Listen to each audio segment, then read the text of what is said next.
अस्सलामु अलैकुम वरहमतुल्लाहि वबरकातुहू।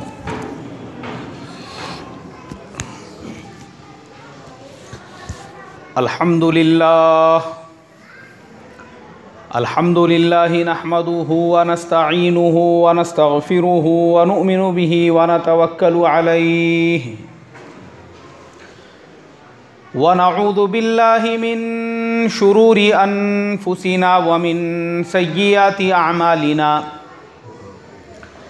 मन यहदिहिल्लाहु फला मुदिल्ल लहु व मन युद्लिल्हु फला हादिय लहु व नशहदु अल्ला इलाहा इल्लल्लाहु वहदहु ला शरीका लहु व नशहदु अन्ना सय्यिदना व सनदना व हबीबना व शफीअना व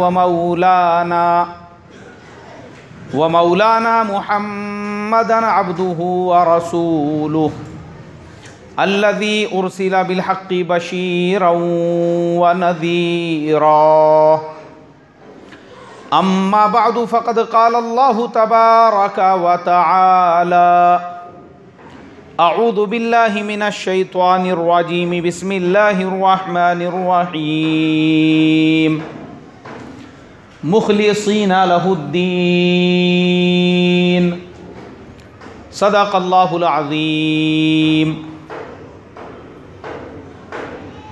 मोहतरम भाइयों, बुजुर्गों, दोस्तों,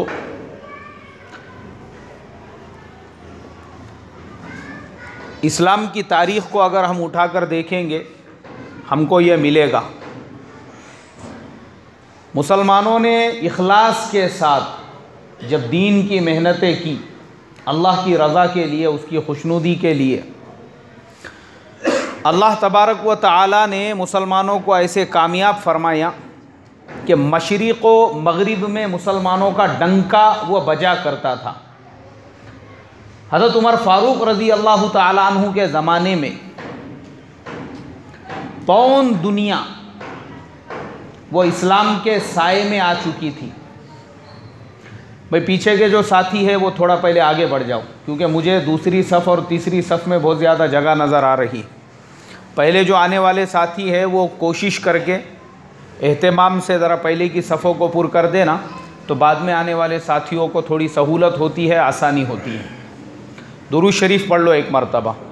अल्लाहुम्मा सल्ली अला सय्यिदना व हबीबना व शफ़ीअना व मौलाना मुहम्मद व बारिक व सल्लिम। तो मैं ये बता रहा था, इखलास के साथ जब दीन की मेहनतें की गई, उसमें नफ्स की कोई आमेज़िश नहीं थी कि मेरा अपना ज़ाती फ़ायदा क्या होगा, मेरे दुकान का फ़ायदा क्या होगा, मेरे कारोबार का फ़ायदा क्या होगा, या मेरे मदरसे का फ़ायदा क्या होगा, या मेरे मस्जिद का फ़ायदा क्या होगा, या मेरे मकतब का क्या फ़ायदा होगा अगर मैं दीन का ये काम करूँगा। तो जब ये चीज़ें नहीं थी, तो मैं आपको बताता हूँ, तारीख़ में मुसलमानों ने फुतूहात के ऐसे झंडे गाड़ दिए कि खुदा की कसम अगर नफ्स बीच में नहीं आता था तो ये पूरा Hindustan, China, Korea, Japan, Thailand, ये पूरी दुनिया जो है वो मुसलमान हो जाती थी। और ऐसे ही यूरोप के अंदर Spain, France, Britain, Germany, Italy, अल्मानिया, युगोस्लाविया, रशिया, ये सारे के सारे मुमालिक मुसलमान हो जाते थे। मगर मोहतरम बुजुर्गों, जब दीन की मेहनतों के अंदर नफ्स की आमेज़िश आ गई, अल्लाह ने फुतूहात को कैसे रोक दिया। आप देखो, आप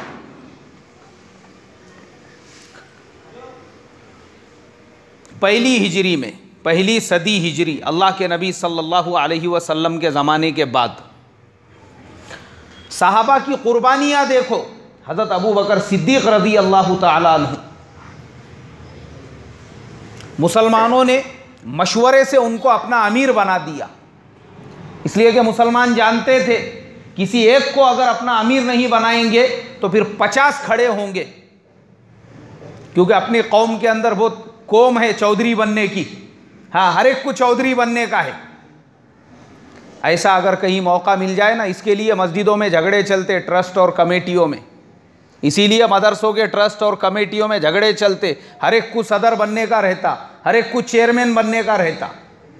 अगर दिलों में इखलास रहता था तो क़यामत तक भी मस्जिदों में इलेक्शन कराने की ज़रूरत नहीं पड़ती थी।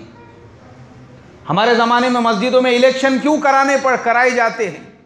वो तो एक खिदमत की जगह थी, सिर्फ इस वजह से दिलों में इखलास नहीं रहा। लेकिन वो सहाबा इकराम थे, उन्होंने फ़ौरन इस बात को महसूस किया, अगर किसी एक को हमने जिम्मेदार नहीं बनाया, 50 चौधरी पैदा होंगे, 50 फ़िरक़े बनेंगे, 50 जमातें बनेंगी, 50 टुकड़े बनेंगे। हर एक अपना अपना टोला लेकर खड़ा हो जाएगा और कहेगा कि मैं इसका चेयरमैन हूं, मैं इसका सदर हूं, मैं इसका अमीर हूं, मैं जिम्मेदार हूं। और फिर वो आपस में ही लड़ते रहेंगे अपने आप को हक साबित करने के लिए। इसलिए वाकई में भी मुझे हैरत होती है, मेरी आंखों में आंसू आते हैं। मैं अकेले में जब ये किताबों में पढ़ता हूँ या मैं ये सब बातें जब सोचता हूँ ना, कि एक तरफ अल्लाह के नबी सल्लल्लाहु अलैहि वसल्लम का जनाजा है और दूसरी तरफ सहाबा इकराम ने मस्जिद में बैठकर फ़ौरन फैसला ले लिया कि भाई हज़रत अबू बकर सिद्दीक़ रज़ी अल्लाह ताला अन्हु वो हमारे ज़िम्मेदार और अमीर रहेंगे। पता चला कि अंसारे मदीना सक़ीफ़ा बनु साइदा में जमा हो चुके हैं। अब इंशाअल्लाह अगर आप लोगों में से किसी को हज की या उम्रे की तौफीक मिली ना, तो मदीना मुनव्वरा में आज भी वो चबूतरा है, उसका नाम भी आज भी वही है, उसको सक़ीफ़ा बनु साइदा कहा जाता है। मस्जिद नबवी सल्लल्लाहु अलैहि वसल्लम के लेफ़्ट साइड में, एकदम जहाँ मस्जिद ख़त्म हो जाती उसके बाद वो रोड जाता, वहीं पे एक कॉर्नर, एक ऐसा आज चौक बने हुआ है, वहाँ पे वो चौक का नाम वही है।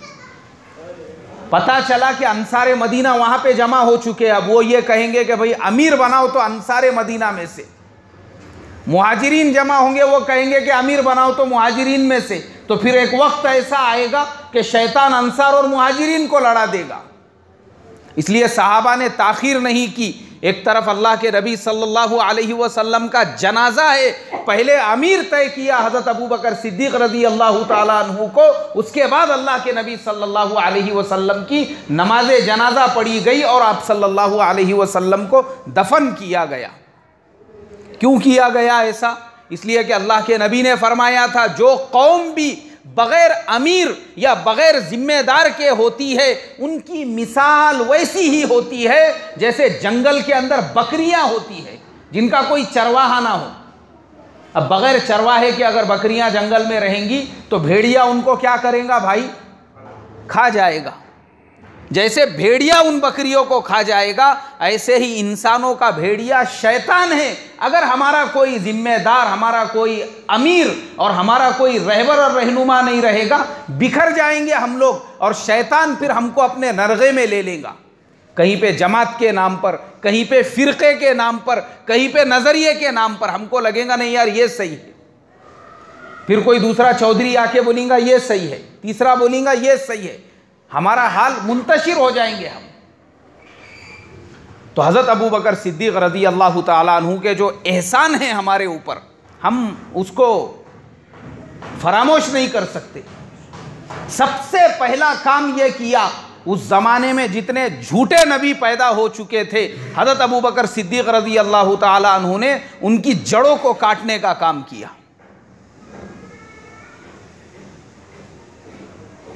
मुसैलिमा कज़्ज़ाब, तुलैहा असदी, सजाह, असवद अंसी, अल्लाह के नबी का अभी विसाल भी नहीं हुआ था, बल्कि ख़बर मशहूर हुई थी कि अल्लाह के नबी सल्लल्लाहु अलैहि वसल्लम बीमार है। उसी ज़माने में लोगों ने सर उठाना शुरू कर दिए, झूठे नबियों ने। हज़रत अबू बकर सिद्दीक़ रज़ी अल्लाह ताला अन्हु ने पहला काम वही किया। हाँ, आज मोहतरम बुज़ुर्गों, जिस इस्लाम के ऊपर हम लोग इतने आज़ादी से अमल कर रहे हैं, ये सब सहाबा इकराम की कुर्बानियों का नतीजा है। सोचो अगर हज़रत अबू बकर सिद्दीक़ रज़ी अल्लाह ताला अन्हु उस वक्त में फ़ौरन एक्शन लेकर उन झूठे नबियों का किला कमा नहीं करते थे तो आज पूरी दुनिया के अंदर जो इस्लाम बान और शान के साथ में है वो नज़र नहीं आता था। पहला काम ये किया। उसके बाद वो जब सब झूठे नबियों का खात्मा हो गया, उसके बाद पता चला कि एक तरफ मुल्हिदीन की एक मुर्तदीन की एक जमात खड़ी हो गई है। उन्होंने भी इर्तिदाद कर दिया। उन्होंने कहा हमको इस्लाम के सारे अहकाम मंजूर है, नमाज रोज़ा वगैरह वगैरह सब हम मानते हैं, लेकिन ज़कात को हम नहीं मानते, हम ज़कात नहीं अदा करेंगे। हज़रत अबू बकर सिद्दीक़ रज़ी अल्लाह ताला अन्हु ने फरमाया अगर किसी के ज़िम्मे रस्सी का एक टुकड़ा भी ज़कात में निकलता होगा तो वो मैं नहीं छोड़ूंगा। और ख़ुद तलवार लेकर जब निकलने लगे तो मदीने में किसी ने उनसे कहा, हज़रत अबू बकर सिद्दीक़ रज़ी अल्लाह ताला अन्हु से, कि आप तो हमारे अमीर है, आप तने तन्हा है, अकेले है, कोई आप पे हमला कर देगा, कोई आपको कत्ल कर देगा, कोई आपको शहीद कर देगा। तारीखी जुमला कहा अयनकुसु फिद्दीन व अना हई। दीन के अंदर लोग इर्तिदाद पैदा कर रहे हैं, झूठे नबी पैदा हो रहे हैं, दीन में नुकसान हो रहा है और मैं जिंदा रहूं ये मेरे लिए शर्म की बात है, ऐसा हो ही नहीं सकता। मोहतरम बुजुर्गों, ये कुर्बानियाँ थी हज़रत अबू बकर सिद्दीक़ रज़ी अल्लाह ताला अन्हु की। अल्लाह तबारक व ताला करोड़ों रहमतें नाजिल फरमाए सहाबा इकराम पर, उन्होंने वो बेस को मजबूत कर दिया। और ज़्यादा दिन नहीं, तकरीबन 2.5 साल हज़रत अबू बकर सिद्दीक़ रज़ी अल्लाह ताला अन्हु की खिलाफत थी।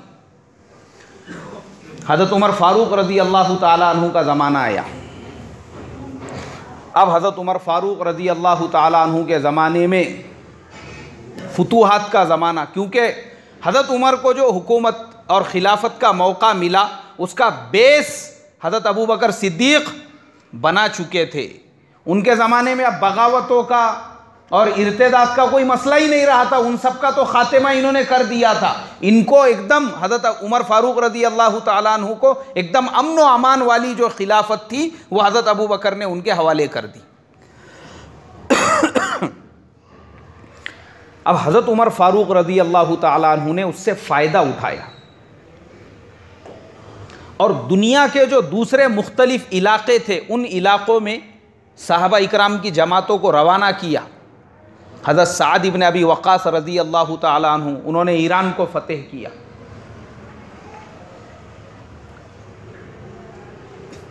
उसके बाद छोटी छोटी जमातें अफ़रीक़ा की तरफ, मुल्क शाम की तरफ, मिस्र की तरफ और दुनिया के बाकी इलाक़ों की तरफ। अब हज़रत उमर फ़ारूक रज़ी अल्लाह ताला अन्हु का ज़माना वो ऐसे फुतूहात का ज़माना था। ईरान को भी मुसलमानों ने फ़तेह कर दिया। अफ़रीक़ा का जो इलाक़ा था वो इलाक़ा भी ईमान में दाखिल हो गया, क्योंकि अफ़रीक़ा के कुछ हिस्से तो अल्लाह के नबी के ज़माने में ही मुसलमान हो गए थे, जैसे हबशा वग़ैरह का इलाक़ा है। मिस्र भी मुसलमान हो गया। मुल्क शाम में पूरा मुल्क शाम ईमान में दाखिल हो गया, लेकिन थोड़ा सा हिस्सा बाकी रह गया जहाँ पे बैतुल मुक़द्दस है। फिर हज़रत उमर फ़ारूक रज़ी अल्लाह ताला अन्हु ख़ुद तशरीफ़ ले गए। यहूदियों के और उनके दरमियान में एक मुआहिदा लिखा गया, वो वाक़या मशहूर और मारूफ़ है। लेकिन हज़रत उमर फ़ारूक रज़ी अल्लाह ताला अन्हु का जो ज़माना था, उनके ज़माने के आखिर में पौन दुनिया पर मुसलमानों की हुकूमत और मुसलमानों की खिलाफत कायम हो चुकी थी। अब उनके बाद में बाकी के जो खुलाफा थे, अल्लाह तबारक व तआला ने ये फुतूहात के सिलसिले को रुकने नहीं दिया। उसके बाद जो फुतूहात का सिलसिला चला वो सबसे बेहतरीन ज़माना था अब्दुल मलिक इब्ने मरवान का। हमारी इस्लामी तारीख़ के अंदर अगर आप उठाकर देखेंगे, अब्दुल मलिक इब्ने मरवान का ज़माना वो था जिस ज़माने के अंदर ये पूरा इलाका, ईरान के बाद में अफ़गानिस्तान का इलाका, हमारे पड़ोस के मुल्क का इलाका, उन्होंने एक एक जमातें, उनके ज़माने में हज्जाज इब्ने यूसुफ वो अब्दुल मलिक इब्ने मरवान का गवर्नर था। और हज्जाज इब्ने यूसुफ जो था वो बिल्कुल राइट हैंड था अब्दुल मलिक इब्ने मरवान का। उसने हज्जाज इब्ने यूसुफ को जिम्मेदारी दे दी कि तुम जहाँ पे जिस इलाके में भी लोगों को भेजना चाहते हैं भेजो। अब हज्जाज इब्ने यूसुफ के एक भतीजे थे और उसके दामाद भी थे जिनका नाम था मोहम्मद इब्ने कासिम, और उनकी उम्र थी सिर्फ 17 साल। हज्जाज इब्ने यूसुफ को पता चला कि सिंध का जो इलाका है, यानी हमारे पड़ोस के मुल्क का जो इलाका है, उस इलाके के लोग बहुत ज़्यादा मजलूम हैं, वहाँ का बादशाह उन पे बहुत ज़्यादा जुल्म व सितम कर रहा है। तो उन्होंने अपने भतीजे मोहम्मद इब्ने कासिम को एक पूरी जमात देकर उस इलाके के अंदर रवाना किया।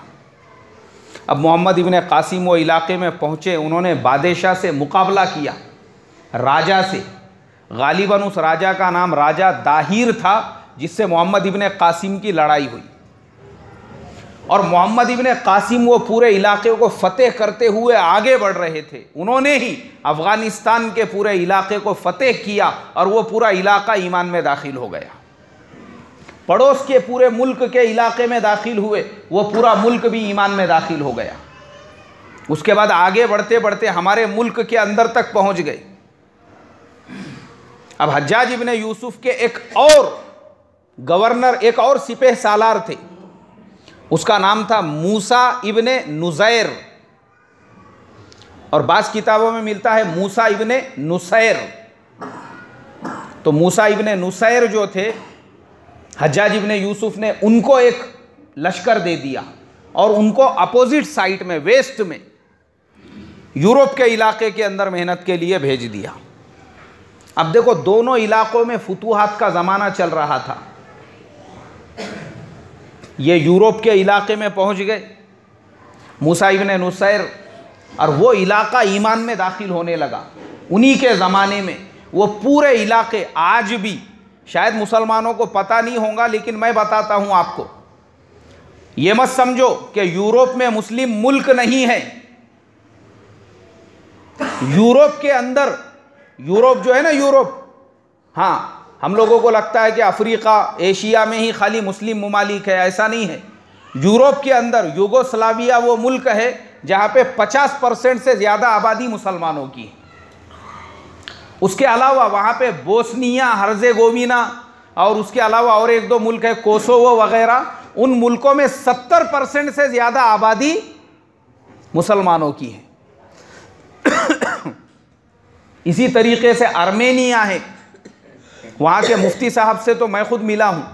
ये मुल्क के भी उलामा से और ज़िम्मेदारों से मेरी मुलाकात हुई भी है, बोस्निया वालों से भी। उसके अलावा जो है आर्मीनिया के मुफ्ती साहब से भी मेरी मुलाकात हुई। माशाल्लाह, उनका अपना ख़ुद का मदरसा भी वहाँ पर चलता है।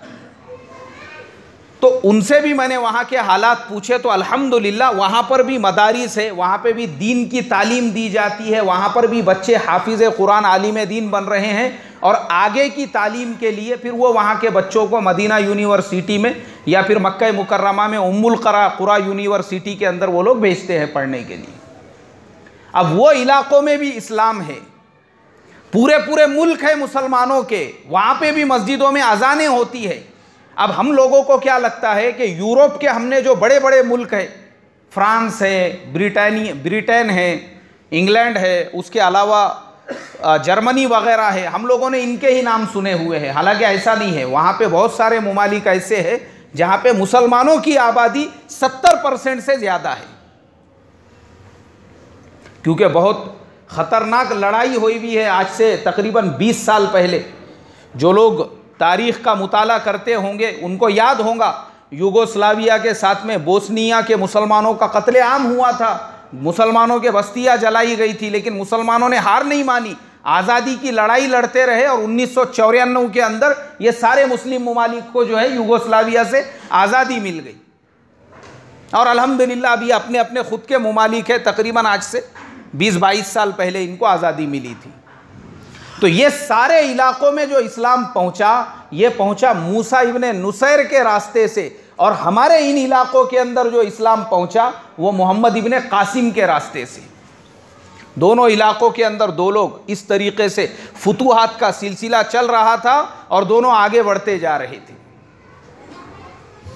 अब उसके बाद मेरे मोहतरम बुजुर्गों, इत्तेफाक की बात देखो, अब्दुल मलिक इब्ने मरवान का इंतकाल हो गया, और अब्दुल मलिक के मरने के बाद उसका जो बेटा था सुलेमान इब्ने अब्दुल मलिक, अब्दुल मलिक के दो बेटे थे, एक का नाम था वलीद इब्ने अब्दुल मलिक और दूसरे का नाम था सुलेमान इब्ने अब्दुल मलिक। सुलेमान जो है वो बादशाह बना। अब सुलेमान जब बादशाह बना तो हज्जाज इब्ने यूसुफ ने सुलेमान की बादशाहत को मजबूत करने के लिए पूरी क्या पूरी मेहनत लगा दी। हज्जाज ने उस ज़माने में जिन लोगों ने बगावत का बिगुल बजाया उनका कत्लेआम कर दिया। इसीलिए हज्जाज इब्ने यूसुफ की जो दीनी खिदमत है, हालांकि उसने भी बड़े बड़े दीन के काम किए, वो भी तहज्जुद गुजार था, तकबीर उला कभी फौत नहीं करता था, लेकिन हम लोग उसके नाम के साथ में रहमतुल्लाह अलैह इसलिए नहीं कहते हैं क्योंकि उसने बड़े बड़े उलामा का कत्ल कर दिया था। फ़ज़ाइल आमाल में हिकायत साहबा में वाक़िया है वो सईद इब्ने जुबैर का। हरम शरीफ के पास लाया गया उनको, उनसे सवाल जवाब, तुम बेहतर हो या मैं बेहतर हूँ, और फिर ज़मीन पे लिटा दिया गया। उन्होंने कहा इन्नी वज्जहतु, बोले इनका चेहरा जो है यहूद के क़िबले की तरफ कर दो। तो फिर उन्होंने वहाँ पे भी कहा कि मेरा चेहरा तुम किसी भी तरफ करो, फ़वल्ली वजहका शतरल मस्जिदिल हराम, पूरी कुरान की आयतें हैं वहाँ पे। उसके बावजूद हज्जाज इब्ने यूसुफ ने सईद इब्ने जुबैर को वहाँ पे लिटा के बकरे की तरह से ज़ुबा कर दिया। हालांकि सईद इब्ने जुबैर वो इतने बड़े मुहद्दिस थे, इमाम बुखारी के उस्तादों के उस्ताद थे, ताबीईन में से थे, साहबा की सोबत उनको मिली हुई थी। तो हज्जाज को हम लोग इसलिए रहमतुल्लाह अलैह या उसके लिए अच्छे अल्फाज नहीं इस्तेमाल करते हैं। हालांकि काम उसने वो किया कि अब ये जो नए इलाके ईमान में दाखिल हो रहे थे, जैसे मैंने आपको बताया, एक तरफ मोहम्मद इब्ने कासिम की फुतूहात का सिलसिला चल रहा था, दूसरी तरफ मूसा इब्ने नुसैर का। तो उन लोगों ने ख़त लिखा कि हमारे इलाक़ों के अंदर जो नए नए मुसलमान हो रहे हैं उनको अरबी पढ़ना नहीं आती। हज्जाज इब्ने यूसुफ ने एक उलामा की जमात को बिठाया और उनको कहा ये जो कुरान पाक है, क्योंकि अरब लोग, उनको कुरान के अंदर ज़बर ज़ेर की ज़रूरत नहीं पड़ती थी क्योंकि अरबी उनकी मादरी ज़ुबान थी। हज्जाज ने जो उलामा की जमात बिठाई, फिर उस उलामा की जमात ने कुरान पाक के अंदर ज़बर, ज़ेर, पेश, जज़्म, इस तरीके से जो है पूरे कुरान में आज जो हम कुरान पढ़ते, आज हमारे कुरान में जो ज़बर, ज़ेर, पेश वगैरह लगे हुए हैं, ये किसके ज़माने में लगाए हुए हैं भाई? हज्जाज इब्ने यूसुफ के। लेकिन हम लोग उसको रहमतुल्लाह अलैह नहीं कहते हैं क्योंकि उसने उलामा के साथ में जो सुलूक किया था। अब ये नए नए इलाक़ों में वो कुरान पाक भेजे गए। अब मोहतरम बुजुर्गों, सुलेमान का जो ज़माना था, सुलेमान इब्ने अब्दुल मलिक का, इस्लामी फुतूहात बढ़ते जा रही थी, इधर हिंदुस्तान तक और उधर जो है यूरोप के मुल्कों तक। खुदा की कसम, अगर ये सिलसिला नहीं रुकता था तो मोहम्मद इब्ने कासिम पूरे हिंदुस्तान को, उसके बाद चाइना को, उसके बाद कोरिया को, उसके बाद जापान को और पूरे इधर के इलाकों को मुसलमान बना देते थे। और वो जो इलाके थे, मूसा इब्ने नुसैर जहां पे युगोस्लाविया, स्पेन तक पहुंच गए थे, अगर उनको नहीं रोका जाता था, आगे वो फ्रांस को, ब्रिटेन को, जर्मनी को और रशिया तक ये पूरे इलाके को मुसलमान बना देते थे। मगर वैसा नहीं हुआ। सुलेमान का जब इंतकाल हुआ तो सुलेमान की ये तमन्ना थी कि उसके बेटे को वली अहद और बादशाह बनाया जाए, लेकिन वैसा नहीं हुआ, बल्कि सुलेमान का जो भाई था वलीद, उसको बादशाह बनाया गया। अब जो वलीद बादशाह की कुर्सी पर बैठा तो वलीद के दिल में पहले से चिढ़ और नफरत भरे हुई थी उन लोगों के वास्ते जिन लोगों ने उसके भाई सुलेमान की खिलाफत को मुस्तहकम और मजबूत किया था। कोई दुश्मनी नहीं है, कोई उसको किसी ने सताया नहीं, परेशान नहीं किया था, किसी ने उसके दुम पे पैर नहीं रखा था। दुश्मनी थी तो सिर्फ इस बात की कि मेरे भाई की हुकूमत को इन्होंने क्यों मजबूत किया। उसने पहला फरमान जारी किया कि हज्जाज इब्ने यूसुफ को माज़ूल किया जाए, हटा दिया जाए। हालांकि हज्जाज ने कोई गुनाह नहीं किया, लेकिन दुश्मनी और नफरत में क्यों बड़े भाई की हुकूमत क्यों इसने मजबूत किया था, बोले हटा दिया हज्जाज इब्ने यूसुफ को। अच्छा, खाली हटाए नहीं, उठाओ और उठा के कैद खाने में डाल दो। काहे के वास्ते? कुछ गुनाह किया था उसने? नहीं, भाई की हुकूमत क्यों मजबूत किया था? उठा के हज्जाज को जेल खाने में डाल दिया गया। बोले हज्जाज के जितने सिपह सालार है, जो जो इलाकों में जाके काम कर रहे हैं, फौरन वापस बुलाया जाए। अब शाही फरमान निकल गया। हज्जाज इब्ने यूसुफ बेचारा वो तो जेल में चला गया, उसके जो भतीजे थे मोहम्मद इब्ने कासिम वो सिंध तक पहुंच गए और वो आगे बढ़ रहे थे, और दूसरी तरफ मूसा इब्ने नुसैर वो यूरोप में आगे बढ़ रहे थे। दोनों इलाकों में फुतूहात चल रही थी और नए नए इलाके मुसलमान हो रहे थे। लेकिन बादशाह का ख़त जैसे ही मोहम्मद इब्ने कासिम के पास में गया तो बादशाह ने हुक्म दिया सिर्फ मोहम्मद इब्ने कासिम को वापस नहीं बुलाया जाए, उसके हाथों और पैरों में बेड़ियां डाल के उसको लाकर जेल में डाल दिया जाए। यह है मुसलमानों की तारीख। अपने नफ्स के वास्ते, किसके वास्ते भाई? अरे बोलो ना भाई, नफ्स के वास्ते। मुझे बताओ, मोहम्मद इब्ने कासिम की और वलीद की क्या दुश्मनी थी? कोई दुश्मनी थी? दुश्मनी थी तो सिर्फ ये कि ये वो हज्जाज इब्ने यूसुफ का भतीजा है, जिस हज्जाज इब्ने यूसुफ ने मेरे भाई की खिलाफत को मुस्तहकम किया था, मेरे भाई का वफादार था। बस ये दुश्मनी में दीन का फायदा नहीं देखा उसने कि भाई ठीक है हज्जाज इब्ने यूसुफ मुझे पसंद नहीं था, उसका भतीजा है, लेकिन उससे दीन का कितना फायदा हो रहा है कि नए नए इलाके, अफगानिस्तान मुसलमान हो चुका है, पड़ोस का पूरा इलाका मुसलमान हो चुका है, अब वो नए नए इलाके हिंदुस्तान तक दाखिल हो चुका है। कुछ दिनों में पूरा हिंदुस्तान, चाइना, पूरी दुनिया जो है आगे तक जहां तक वो पहुंचेंगे वो इलाके मुसलमान होते रहेंगे। दीन का फायदा नहीं देखा उन्होंने, अपने नफ्स का। और मोहम्मद इब्ने कासिम को वापस बुला दिया गया। वो मूसा इब्ने नुसैर, अगर वो ये सोचता ये हज्जाज का सिपह सालार है, बुला बोले इसको भी वापस। अगर दीन का फायदा सोचता था कि उसके जरिए से दीन का कितना फायदा हो रहा है और वापस बुलाने की कोई जरूरत ही नहीं है, तो पूरा क्या पूरा यूरोप आज मुसलमान हो जाता था। दोनों को बुलाया गया। अफसोस के साथ मुझे आपको बताना पड़ रहा है कि मोहम्मद इब्ने कासिम और मूसा इब्ने नुसैर को बेड़ियों समेत जेल में डाल दिया गया और दोनों के सर उनके तन से जुदा कर दिए गए। सिर्फ आपसी दुश्मनी में, आपस के तोड़ की वजह से, आपस के नफरतों की वजह से। मोहतरम बुजुर्गों, ये मैंने पूरी तारीख आपको क्यों सुनाया? ये समझाने के वास्ते में कि याद रखो, कोई इंसान अगर उसके जरिए से दीन का फायदा हो रहा है, उम्मत में जोड़ है, उम्मत में इत्तेहाद है, भले उसके अंदर 10 खामियां हो, हमने उसको नजरअंदाज करना चाहिए। क्या करना चाहिए भाई?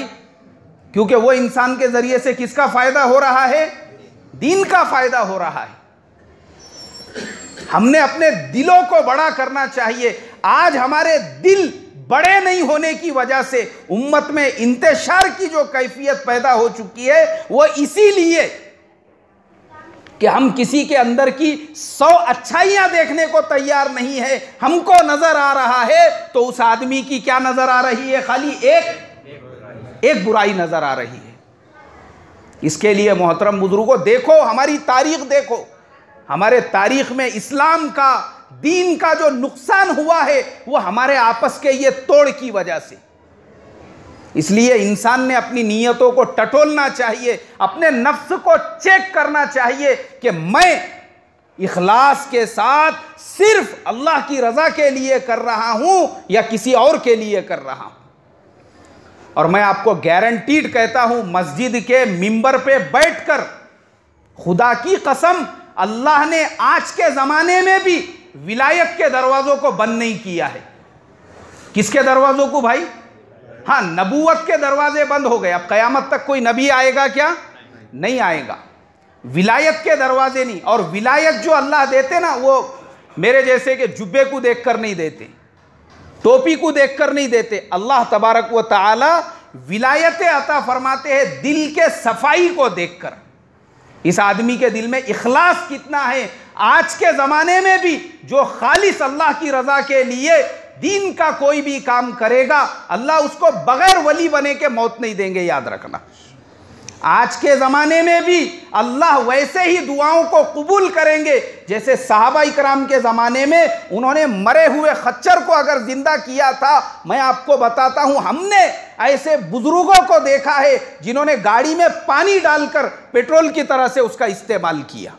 अरे आज के ज़माने की बात बता रहा हूँ मैं, कहाँ से आए वो? आज के ज़माने में भी अल्लाह दुआओं में ऐसा असर पैदा करेंगे, आप हाथ उठाएंगे और आपकी दुआ को अल्लाह क्या फरमाएंगे? कबूल फरमाएंगे। उसके लिए शर्त यह है, अपने नफ्स को और अपनी नीयतों को हम टटोले कि मैं अल्लाह के रज़ा के लिए और उसके दीन के लिए काम कर रहा हूँ, दीन के फ़ायदे के लिए या फिर अपनी नफ्स की खुशी के लिए। नीयतें सही होंगी, इंशाअल्लाह अल्लाह का मुआमला भी हमारे साथ में सही होगा। अल्लाह मुझे आपको कहने सुनने से ज़्यादा अमल की तौफीक अता फरमाए। जिनकी सुन्नतें बाकी है वो पढ़ ले भाई, और साथ ही आगे आगे बढ़ते जाए।